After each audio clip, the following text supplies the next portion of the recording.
아동학대 연속 보도입니다.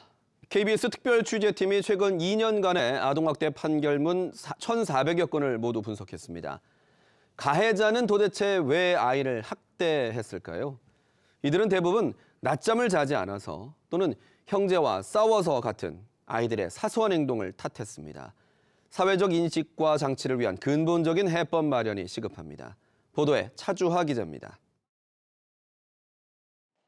왜 아이들을 학대했을까? KBS 특별취재팀과 경남대학교 황경호 교수팀은 최근 2년 동안 아동학대로 유죄를 받은 형사 피고인들이 주장한 학대 이유 1,100여 건을 분석했습니다.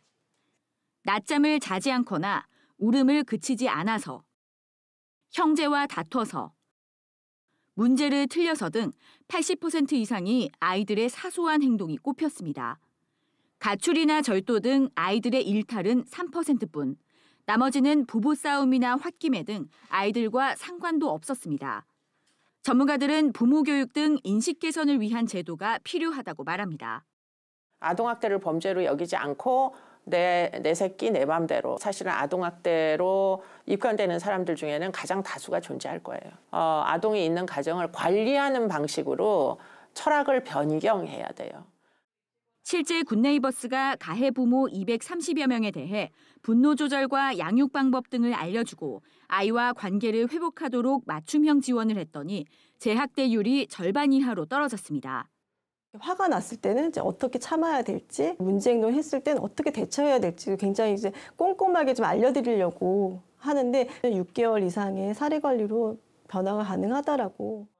참가한 가해 부모들의 인식도 크게 바뀌었습니다. 매와 벌로 이렇게 다스리려고는 했던 것 같아요. 그럴수록 아이는 이제 상처만 받고 관계는 악화되더라고요. 아이를 어떻게 대하는 것이 아이와의 관계에서 서로 악화되지 않고 협력할 수 있는 기술. 하지만 아동학대에 대한 사회적 인식은 여전히 부족합니다.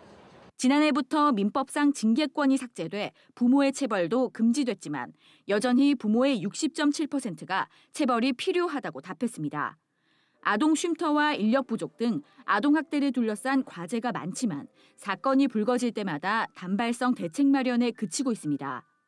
장기간에 걸친 깊이 있는 연구가 분명히 선행이 돼야지 그거를 바탕으로 해서 대책이 나올 수가 있습니다. 지금처럼 사건 하나 터질 때마다 대책 하나, 그럼 결국 그런 도돌이표밖에는 되지 않거든요.